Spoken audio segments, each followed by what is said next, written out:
So I'm sitting on the floor in my living room, still in the process of going through stuff since I moved. I've made a lot of progress though. Like I had piles of boxes over here, and the majority of stuff is broken down. Now I just got to figure out what to do with all these totes. I got a bunch of empty totes in the other room, just clogging up a corner. So because I filled up all my closets already with like actual stuff. But one of the things I was going through is like, I don't know what I want to do. I want to throw some of these like toys away and statues and stuff like that. And I was like, well, let me dig through stuff and figure it out. And what I've done is I put a lot of the still on card action figures like up around the trim of my new apartment, stuff like that. No woman's coming here, so I'm not really worried about it. I'm not really worried about looking cool or anything like that. But one of the things I was going through was comic books. I know in the past I used to do like NEWTS got issues back in the day, but I legitimately have not opened this box up probably since the last time I did that, and that was at my apartment in Horsham. So you're thinking like 2021 probably. So I don't really even remember what's in these boxes. So we'll check this out together. But it's funny. I used to have 14 long boxes. I collected my entire life. I inherited a lot of stuff from my uncles, my dad's brothers, who were much younger than him, who were reading comics at the time. So I inherited a lot of that 70s and early 80s stuff. And then once I got a driver's license, my biggest thing was like hitting comic shows and going through the back issues and getting all kinds of weirdo stuff that I can. But and then I ran a comic shop from late 2001 all the way until fall of 2006. Hall of Heroes in the Echelon Mall, and it's kind of funny that it still has the Hall of Heroes tag on it. NEWTS Comics. So that they didn't get thrown away whenever I moved and stuff like that. But when I opened up the box, what I didn't realize was in here was like decades of newspaper articles about myself from like all different like newspaper outlets and stuff like that. And I was like, holy shit, like I forgot about a lot of this stuff that stories were ever written about myself or about when I used to do different web shows back in the past. We had won like a Philly Geek Award. Look at that boy. If he only knew what the future held for him. Nerd obsession, nerd marketing. People would come and write. People would come and write articles about me. So yeah, that was fun. So I was going through these and I was like reading some of these and I was like, holy shit, like I totally forgot about a lot of this crap. Or like we were out filming, I found this one. We were out filming on the beach in Wildwood or in Ocean City, New Jersey. And I guess somebody from the local paper saw what we were doing, and we had this monster suit. I was shooting this thing called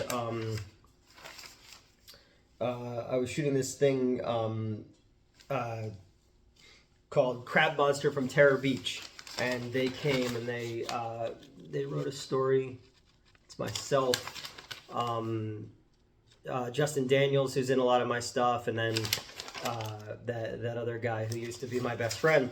And same thing on the thing here, like my former girlfriend. Stuff that we were shooting will, sadly never see the light of day because those people don't associate with me anymore. But it was cool for them to be like, oh, can we write a story about this thing that you guys are making a movie? So I was like, oh yeah. So, I'm a shameless self-promoter. But it was funny that all these were jammed in this comic book box. So I opened it up and all that fell out. And I was like, oh shit, like there's a lot of fucking stories written about me. So there's one particular book I want to talk about, but I was going through this and I totally forgot about this. So really, really cool. Camden, New Jersey, they would do the Camden Comic-Con. Bill Haas, I believe was the guy's name. He worked at Rutgers University of Rutgers, Camden. He did a Comic-Con, and I was a guest the one year, and Chris Claremont was a guest the one year. This is the very first X-Men book that I ever got, and I still had it, so I got Chris Claremont to sign it. And this is like one that I appreciate so much, because this book really is where I fell in love with the X-Men, especially that team. And then, you know, that led me into Excalibur and all that kind of stuff, which I love fucking Excalibur, especially that 80s era teams. There was, you know, the Kitty Pryde stuff and Captain Britain and all that. But it's really cool to have Chris Claremont sign the very first X-Men book that I ever read when I was a kid. You know, because I had seen, you know, the Pride of the X-Men cartoon, and I played the video game, and I had, you know, the action figures and stuff, the Secret Wars figures that predated the Toy Biz ones. You know, they made it, there was like there was a Magneto figure, there was a Wolverine figure and stuff. But yeah, so this is one of those ones that I treasure, because I was like, holy shit, like he signed the very first X-Men book that I ever got. And I think a lot of these I've covered already on, you know, a lot of these I've covered already, like Dazzler and, Animal, Vegetable, Mineral Man. I fucking love Doom Patrol. It was always a dream of mine to get into the film industry to make a Doom Patrol movie. Somebody's obviously done it. There was a series, and I thought the series was absolutely wonderful, but it always was a dream of mine to make a Doom Patrol movie. Chuck Norris, Karate Commandos, Plan 9 from Outer Space. What if Aunt May became the Herald of Galactus? This is the one with the cocaine-powered supervillain. You know, US-1.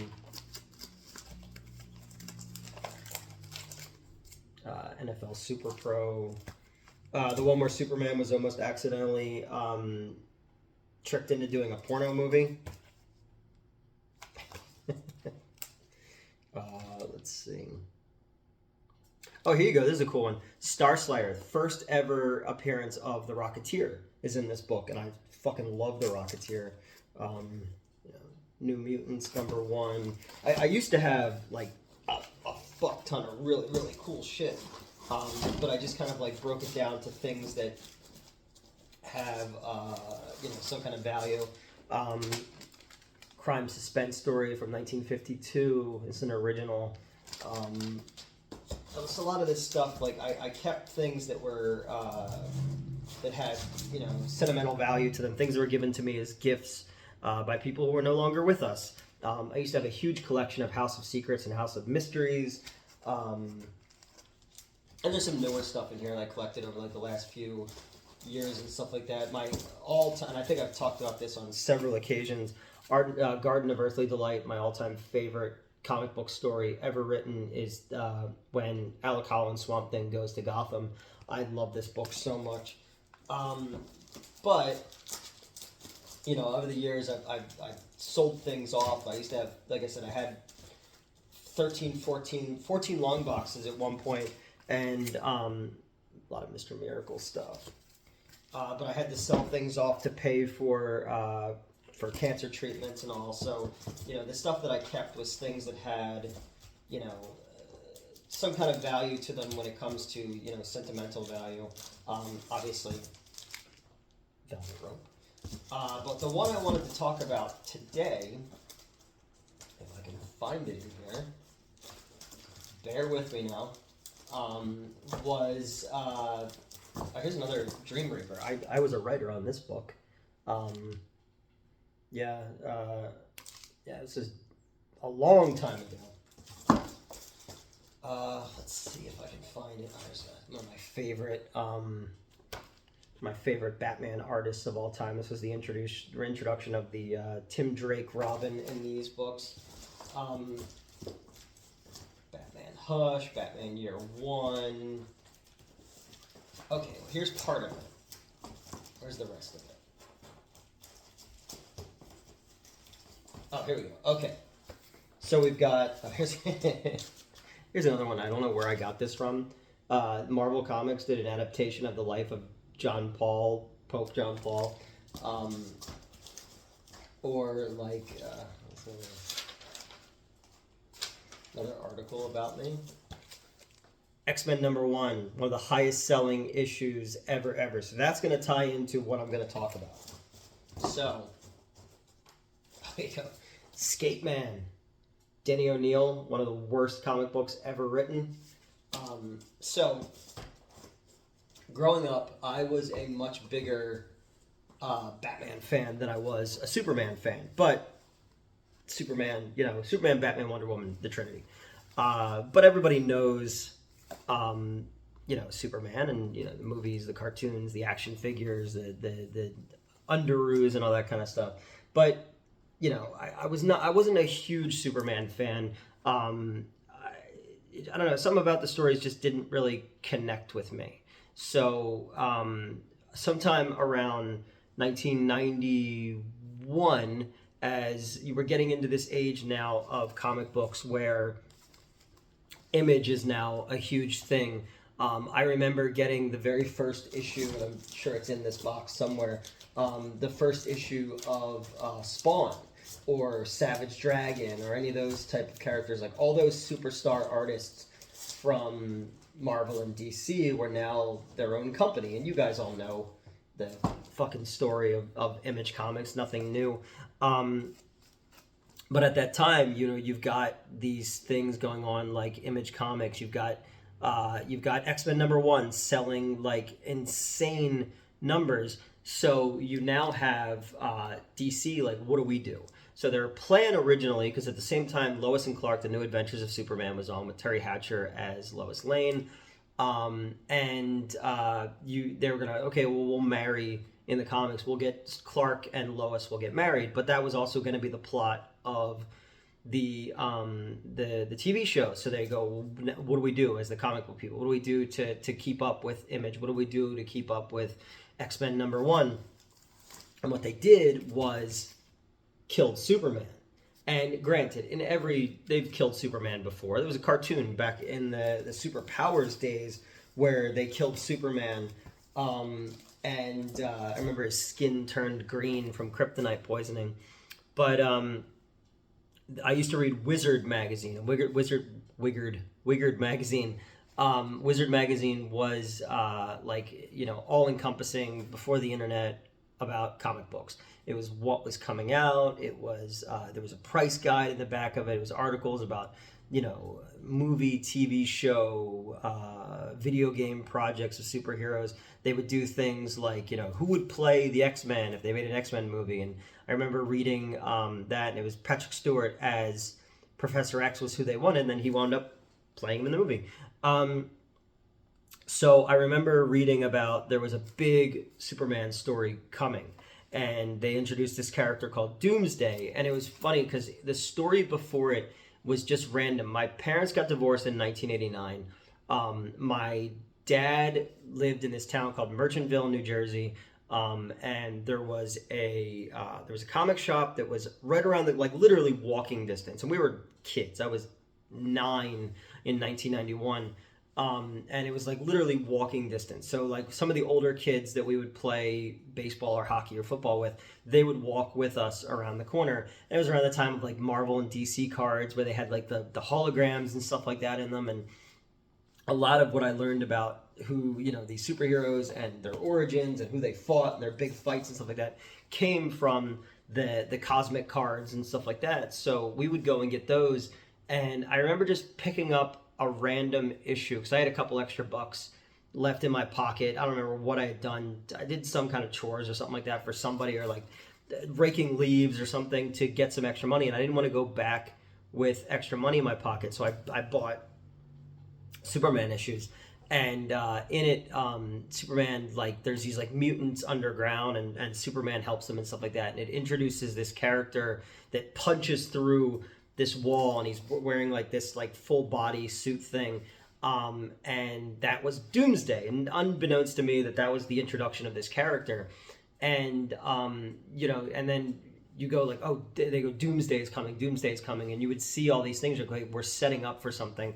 And again, I've seen every superhero die in the past. At that point, the only people who really hadn't come back yet was they didn't bring Barry Allen back. He died in Crisis on Infinite Earth. They didn't bring Jason Todd back yet, who died in the Death in the Family storyline. And I guess this was before Hal Jordan and the Parallax too. And they didn't bring back Bruce Wayne's parents. They don't bring back Uncle Ben and stuff like that. That stuff came later. But what happened was they start to hype up this Death of Superman storyline, and this leading up to this was actually the first time that I had ever seen a second printing of anything, because the story, the book itself, and everybody knows what it is. Doomsday is this genetically perfected creature from this other planet, fucking punched a moon in half and shit like that. And he's on Earth, and he's gonna fight Superman, and the whole thing leading up to Action Comics number 75 or Superman number 75, whichever one it was, I don't remember. I should have done some research beforehand. But everything leading up to that was very much a punch out kind of book. It was all. First off, you had a really lousy Justice League team at that point. It was like Fire and Ice and Guy Gardner and people like that. Not the best crew. And so 92. I thought for 91 for some reason. But then and Nightfall was 95. I'm trying to, you see, I didn't do any research leading up to this. I should have. But so you have all these, it's spread out across a bunch of books where Doomsday is fighting his way towards Metropolis, taking out the Justice League, taking out, I think the Guardian was part of this story, and then it just becomes a brawl book. And leading up to it, it was more just splash pages. Every issue was just these big splash pages. And for a story that was this important, not the best artwork either. I remember there being like some really lousy artwork across these, but as it went on, and now I'm invested because I want to see this big Superman Doomsday fight, but then stuff's selling out like really quickly. Some of the issues right before the death of Superman, you would go to like a Rite Aid or something like that, and it would be a second printing or a third printing on the shelf, and then the ones at the main comic book stores were long sold out, because this was also the era of the speculator boom. This was the collector's one for the Return of Superman. So you have but at this time, people were buying all the foil covers and the hologram covers, believing that these were going to be worth, a fuck ton of money, because old comics, like, you could sell something like this for a lot of money because far less of these exist still. When the idea was when little Johnny grew up and moved out, Mom threw the fucking comics away, and the reason that this stuff from the 40s and 50s is worth so much money is because so few of them were still in circulation. There's probably like 100 copies of Detective Comics number 27 like still existing in the world. So people at this time were buying up the boxes of Spawn number 1, thinking it was gonna buy them a car and shit like that. So DC was 100% responsible for the death of the comic book industry as they were doing the shit like this. Because it was like, oh, we're gonna get this special like one with a different cover, and it's got all this other stuff inside, and it's gonna be worth a bunch of money, so you better buy a bunch of copies of it. Really, it wasn't worth shit. Like, I think I have 3 or 4 of these, but this particular one is important to me, and that's the crux of what I wanted to talk about here. Was my experience in getting the Death of Superman issue. So the comic book store that I would eventually go to work for, Hall of Heroes, used to be called Heroes World, and it was in a different spot in the Echelon Mall. And I remember the day, because comics come out on Wednesdays, the day that the Death of Superman issue was coming out, I had been I was in, 1992, so I was in 4th grade, maybe, 3rd or 4th grade. And I'm telling my mom, like, well, we have to get over, we have to get it. I've been waiting for this. And it was no small feat. Like, we didn't live close to that mall, but that's the mall that I went to get comic books at. And I thought it was cool that like the fucking weirdo behind the counter like knew my name and stuff like that. And going back to the newspaper thing, and my mom has it, and I want to get it from my mom. Was they did an article in the Courier Post, which is the local newspaper, in '91, I think it was, and there was a Saturday comic book club, and that was in that store, and we would meet and we would talk about comics and trade comics and stuff like that. And one of the reporters came out and did a story about it, and it just so happened to be with my brother and I. We would go on Saturdays while my mom would shop, and we would hang out in the store, and in the back, like now there'd be a place like, if your local comic store has a place where people play like Magic the Gathering or Warhammer or something like that. It was like a little spot in the back, and it was also a place where I would like, I wasn't writing, but I was coming up with story ideas and stuff like that. And this guy came to do an article about the store on a day that we were, because it's around winter then. It was getting close to like Black Friday. And the guy came to do an article about the store, and we were there, so he interviewed the kids. And then me being me, I just start talking, and like the entire article was about me. And I remember the dude who worked at the comic store, years later, when I was running that comic book store, he was a reservist. So he would have a box, and every Wednesday we would pull X amount of issues. And we, you know, when I first started working there, you know, he and I got to talking, and he's just like, yeah, I kind of remember you. And I started talking about the article, and he's like, yes, because the guy interviewed him, but none of his shit made it into the article. It was all about this dumb little kid. So I remember that like was a funny little weird interaction. But I used to go to this comic book store all the time, and on the day that this issue came out, it was like what you would see like during the Great Depression, like a bread line.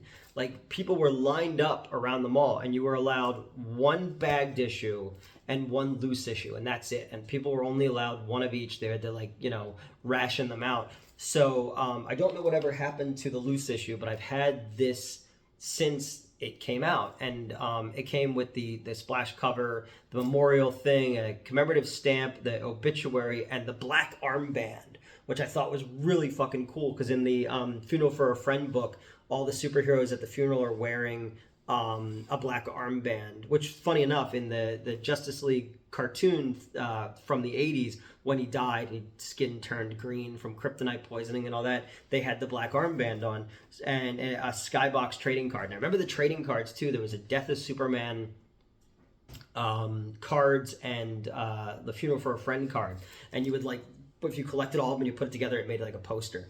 But I just remember, I remember standing in line for this, and it was like major news. Like this, the Death of Superman was like on like news stations, like big news outlets covered this. Slow news time, you know. And then they did it where they brought him back. But before they brought him back, they did the whole funeral storyline. I think actually the funeral storyline is my favorite. That's the one that I've gone back and reread not too long ago. Do I have? Yes, I do have it. So, the Death of Superman book, I should have just pulled this one out in the first place. Because, like, here's what I was saying about, like, some of the art not being very good. Hold on. Like, I just didn't...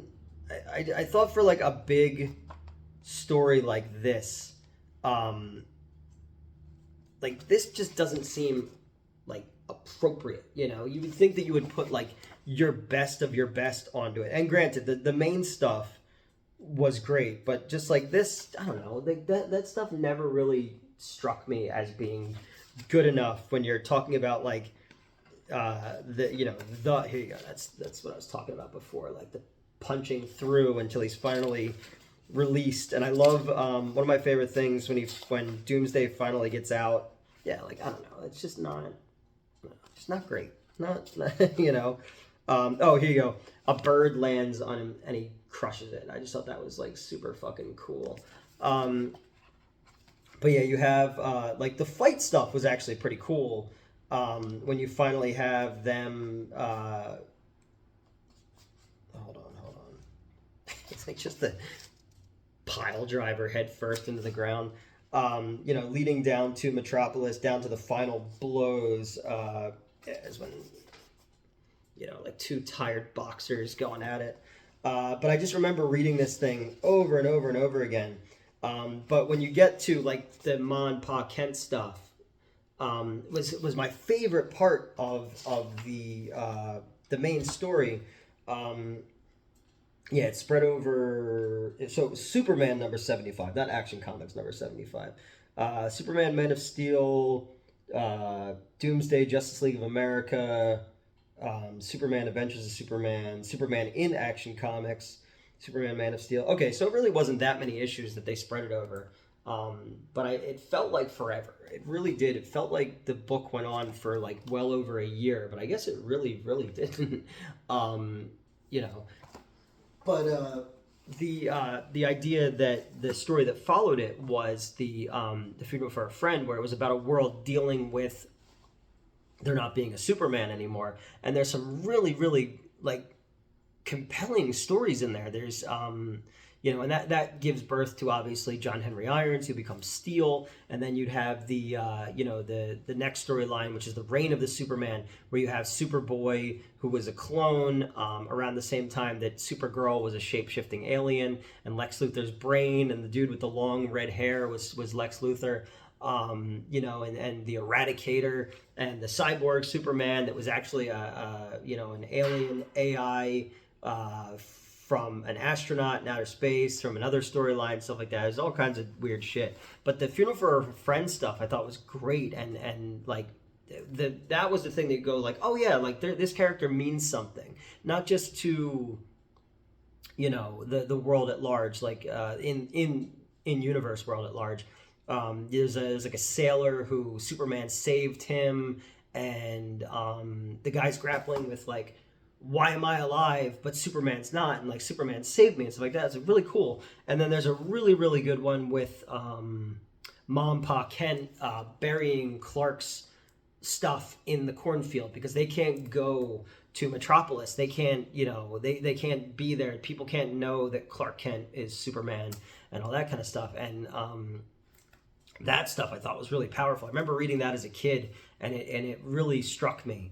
I was like, wow, like the parallels between this fictional superhero, he's Coca-Cola, he's Mickey Mouse, like Superman is the superhero, and how that affected the comic book world, and then how it affected media in general, people grappling with the fact that there wasn't a Superman. They kept him dead for a while too, because you went to the funeral for a friend story, you went with the reign of the Superman story, and then they did all the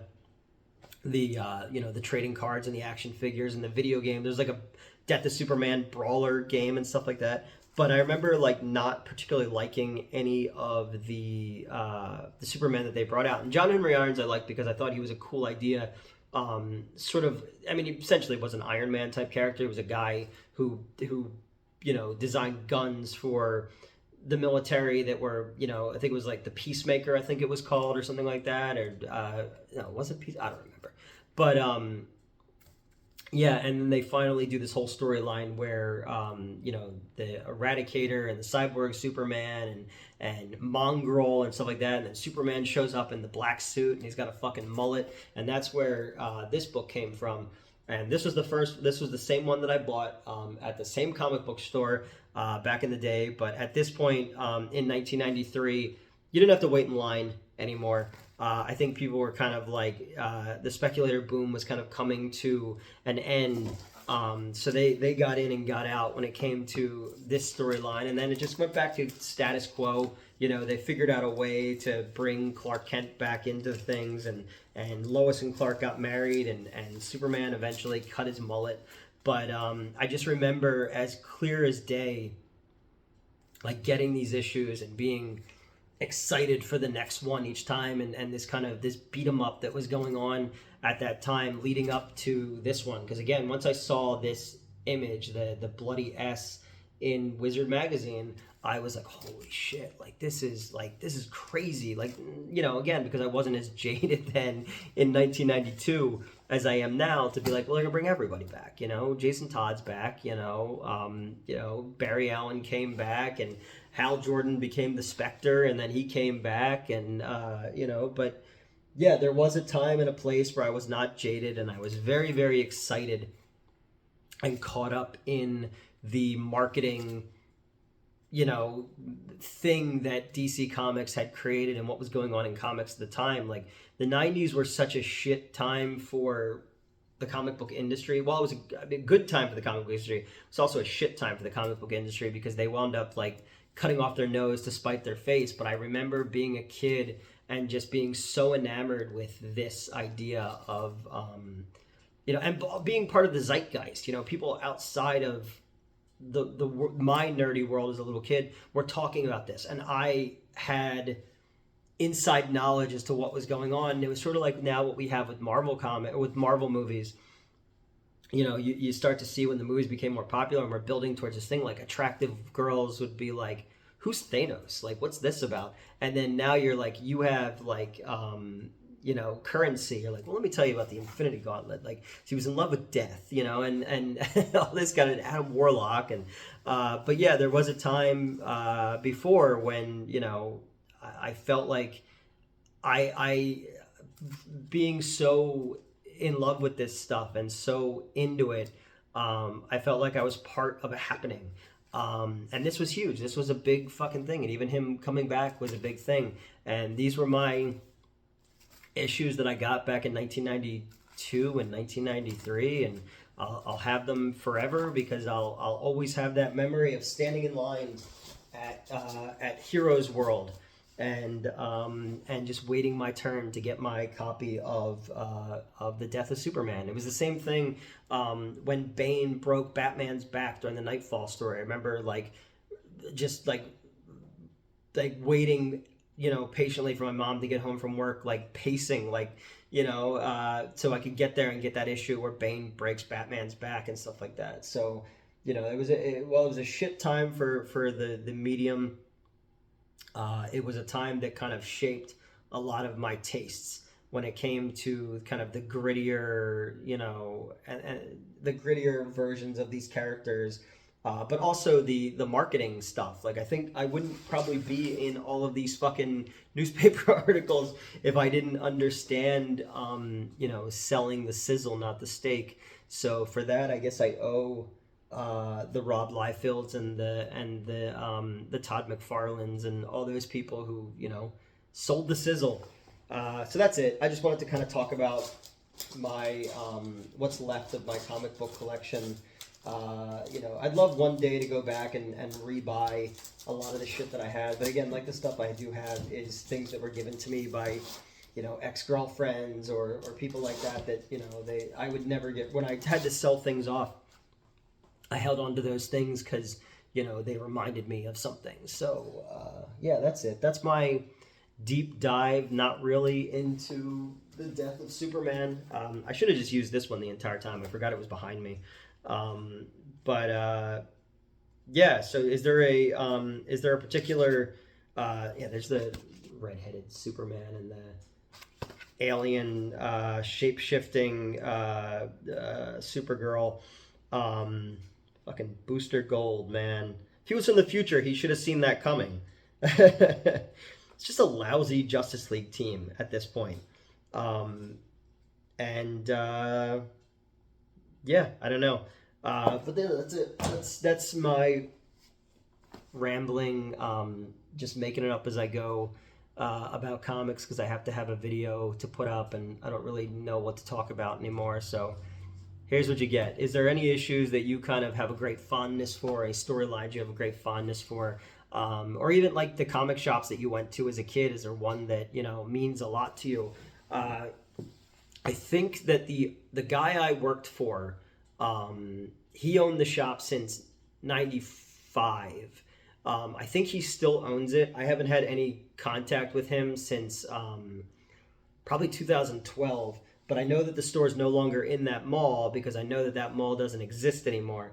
Yeah, so I don't know. Let me know are you into comics? Were you into 90s comics? I don't know. Whatever you want to talk about. Let's just feed the algorithm. I got nothing.